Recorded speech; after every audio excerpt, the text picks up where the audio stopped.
Hello, hello, my friends. How are we doing?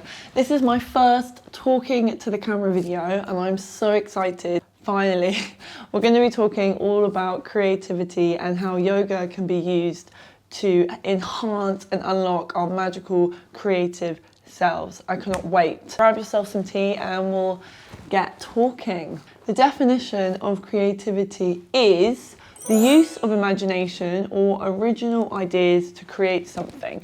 Inventiveness. So I suppose when we think about our own experiences with creativity, we all have a vast imagination. We all have the ability to dream big, to come up with ideas. And this is the start of the creative process as soon as you start to have those ideas. And then the definition goes on to talk about original ideas. So when we are thinking in our unique, authentic way with what's individual to us, depending on our life experiences, this is going to allow us to be even more creative.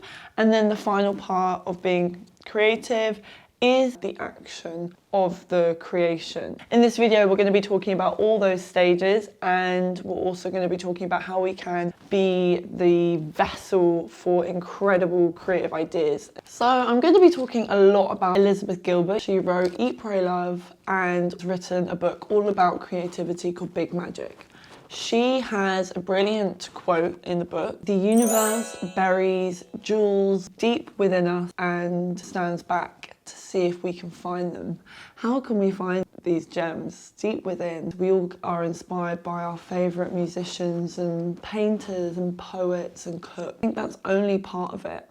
A lot of creativity does come from someplace else, someplace mystical, and that's what Elizabeth Gilbert talks a lot about. I think that in order for us to have our best creative ideas, we need to be in a really good state of mind, physically, mentally, and energetically. This is when I was really starting to become aware of myself, when I was doing meditation and my mind is free and I have less distractions. I can go to a deeper place and ideas are able to surface.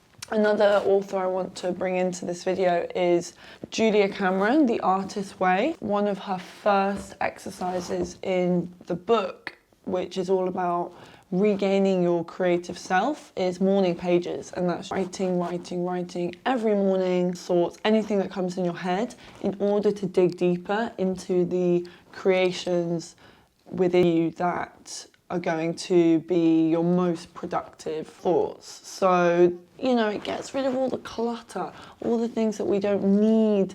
And that's another kind of thing that meditation does for a lot of people. We're decluttering the mind and fine-tuning our thoughts. And that way we can fine-tune the best ideas. There's many ways that maybe we can get to these ideas. All about getting rid of distractions as well. Notifications, phones going off, just inundations of emails and so many things that modern life brings up and confronts us with on a daily basis. And you know, a lot of these things we use to our advantage. Like, you're probably watching this on a phone right now. We have to be strict with it. We have to manage it. If you want to think more about the definition of yoga, there's so many, but the simple one is to unify. Unifying us with our mind, body, and soul. Connecting us with the world around us. Unifying us with the universe. This is where I think yoga can really just spice things up in terms of allowing us to unify with potentially these gems, these treasures, especially with ourselves. When it comes to having imagination, we're all unique in our experiences, we're all unique as an individual. So in order to have unique ideas, we need to also be really in touch with ourselves, with what we love, with what we're interested in. And this is when it comes also back to being deeply reflective. So there's a lot of parallels, I think, between creativity and our yoga practice. Elizabeth Gilbert talks about, to quote, how people in ancient Greece and ancient Rome did not believe that creativity came from human beings. They believed that creativity was the divine attendant spirit that came from some distant and unknowable source. For distant and unknowable reasons, the The Romans called this disembodied creative spirit a genius. They did not actually think that a genius was a particular individual. So this fascinates me because it talks about how potentially ideas are shared and there's this universal sphere of ideas just jumping around. To quote Elizabeth Gilbert, ideas have souls. This also adds to my point about needing to be in the right place in order to be a vessel for these ideas to come at you, right? Because if we're all sharing this genius, and there's only so many people that are going to receive these ideas, or maybe it's multiple people, but you've got to be in the right place at the right time in order to be able to receive the magical mysteries from the genius. So once we've had the idea, what is the best way to document your idea? Well, my friends, this is when your journal is your best friend. Your phone is a great place to store ideas as well. Get it down because you'll have this grand idea on a run and then 5 minutes later you might have forgotten it. Keeping a journal by your bed is a good way as well to document ideas. You might have dreams that inspire you. Paul McCartney literally dreamt the whole song yesterday. Yesterday, all my troubles seem so far away. He got up and he just went over to the piano, started playing the song. And I think that's brilliant. We have no idea when our ideas are going to come.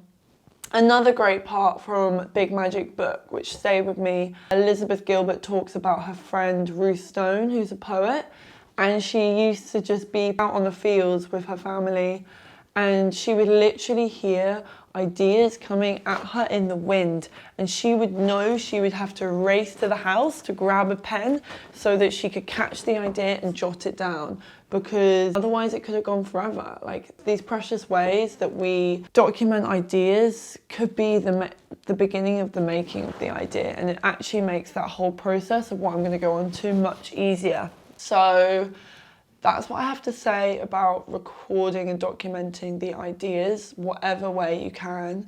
Have a formula, have a system. And then let's get on to probably the hardest part for most people. Definitely it is for me. I have plenty of ideas, but actually it's all about how I'm able to bring those ideas to fruition.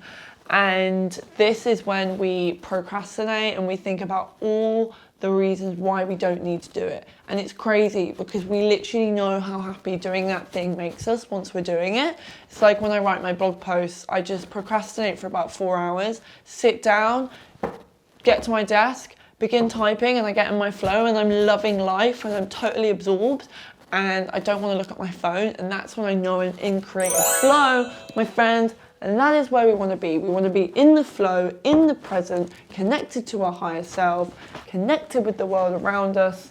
We're making, we're creating, we're doing it for love, for passion.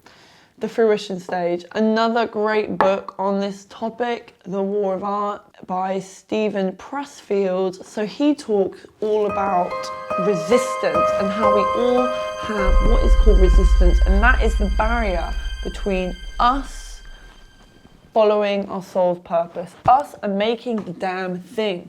Become aware of that resistance and just go make whatever it is that stands in your way. Once we become aware of resistance, seeing it as this like dark force, is what Stephen says, we're able to tackle it.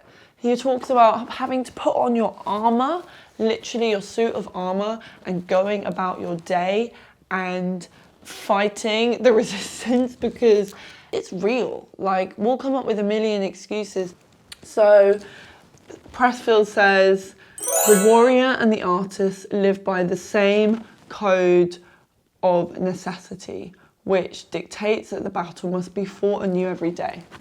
And this is basically saying, even if you start to recognize resistance, it will happen throughout your life. It will happen even before you work out, even before you do yoga.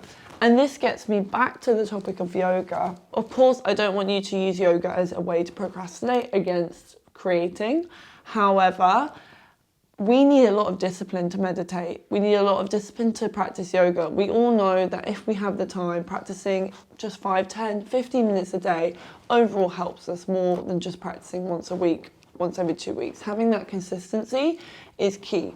And I think once we can develop the discipline to build a strong daily yoga practice, of course, we can use that same armor, that same discipline that we've created for our yoga practice to make things, to get stuff done. I myself was way less productive before I had a yoga practice almost 10 years ago. I was so lost. I want to finish here now because I feel like I've given you enough information to think about.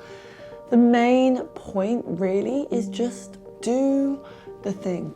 Create, make, sing, dance, laugh, be joyful in all of it, because it will bring you so much happiness. And whatever it is that you need in order to be that vessel for the creative gems to move through you, to channel those ideas, then do it.